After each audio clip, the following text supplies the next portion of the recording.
I'm used to having a band on stage when I'm out here.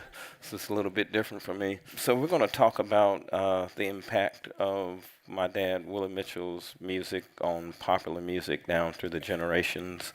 So first we're going to start with a short little video clip of his upcoming documentary called Solid Soul. Ladies and gentlemen, Willie Mitchell and his High Recording Band.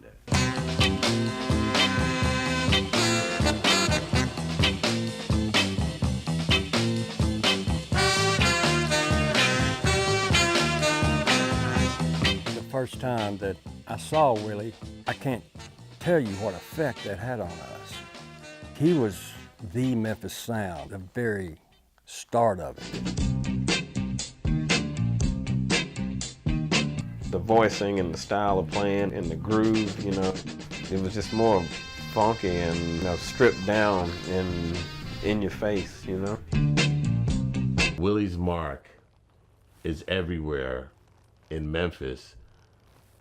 And here again, that translates to so much of the music that we all love, so much of this popular music that Willie had a hand in.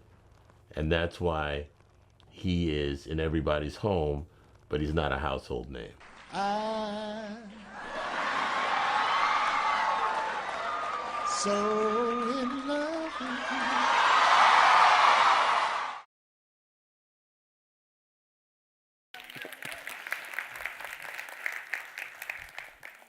So Willie Mitchell's music has been sampled over 600 times.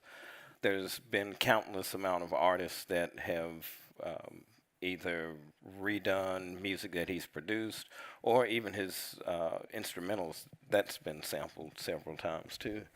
So one of the young man in the video, Don Nix, is from the Marquis, and he basically goes on to say in the interview that the Marquis, which was one of the premier artists on Stax, they were going to be a rockabilly band until they snuck into Danny's Club in in West Memphis in the mid-'50s and saw the Willie Mitchell combo, and they traded in their stringed instruments for horns, and he basically said that they, took Pop's dance moves, the horn licks, and that became the early Memphis sound.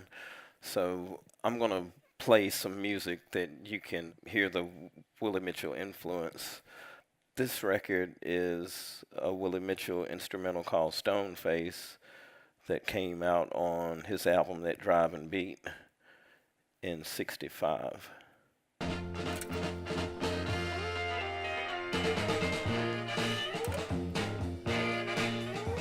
And then this is Otis Redding and Carla Thomas.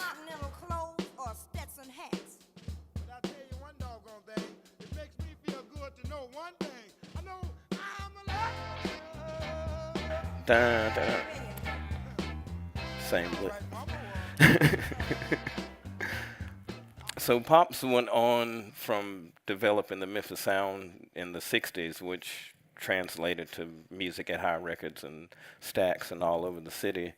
And he was always trying to innovate. So eventually when he met Al Green, he wanted to change the music up. So he worked a lot with Al Jackson Jr. to develop a different beat. And one of their signature beats that they developed was to put a tom or a conga on the snare hit, and nobody had really done that before, so you can hear it in.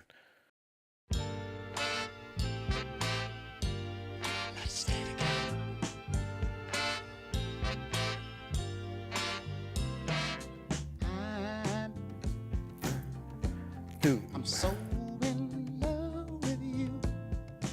And you can also hear it in this one is maybe more prominent.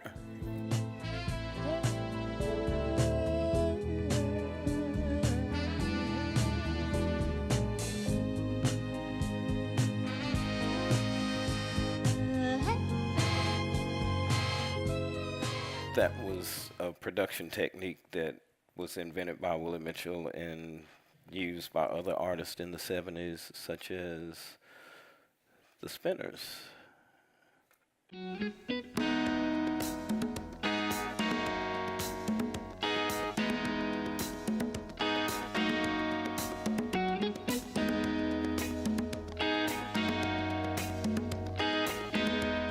Wait for it. This is our road. And also one of my favorite artists of all time, who actually wrote a song for Al Green, but he didn't use it. Stevie Wonder.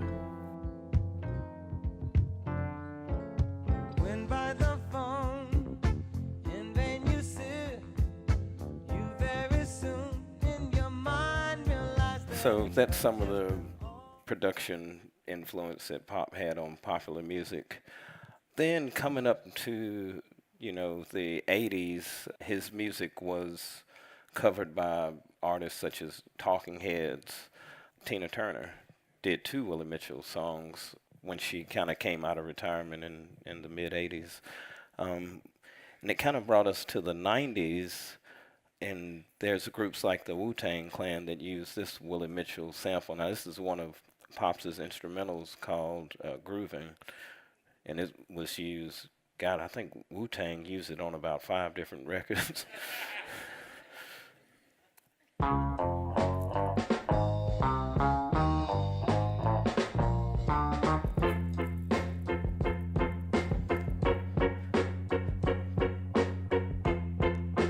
And then later in the 90s and all the way up, man, they're still using this next one. Pop had produced this record on Al Green called I'm So Glad You're Mine. And to date, the beat has been sampled over 150 times.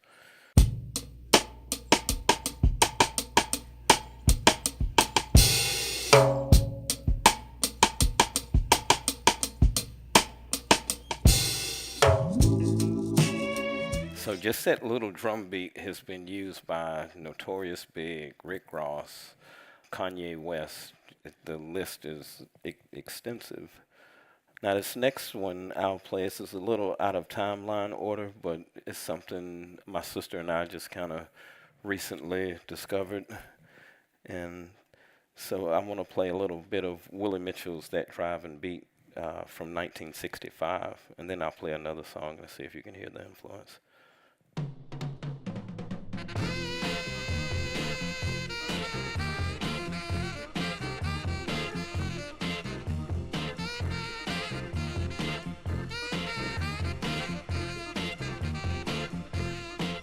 Take off your high heel sneakers and put on your flats. We're going to a party, gonna show you where it's at. We're gonna do the pony, jerk, twist, and shout. So get out on the floor. Okay, here it comes.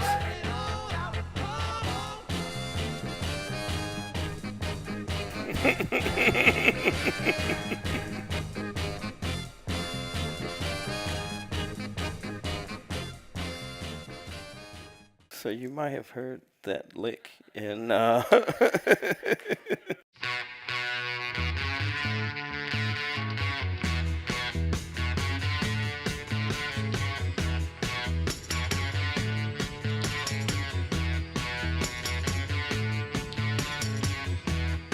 can't get no So that's real interesting.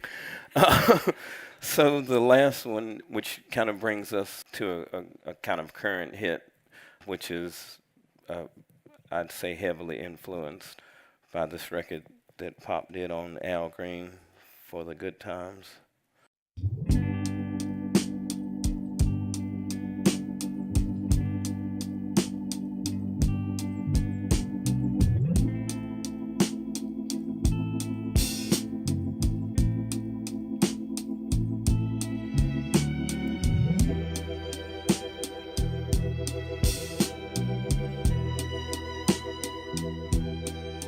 Sounds real similar to this one.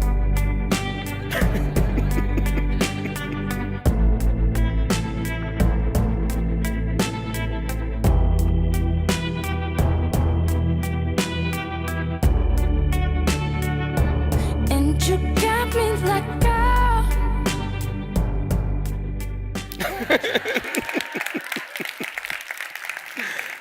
Thank you so much. Willie Mitchell he influences everything I do, and obviously other people too. So thank you, Pop.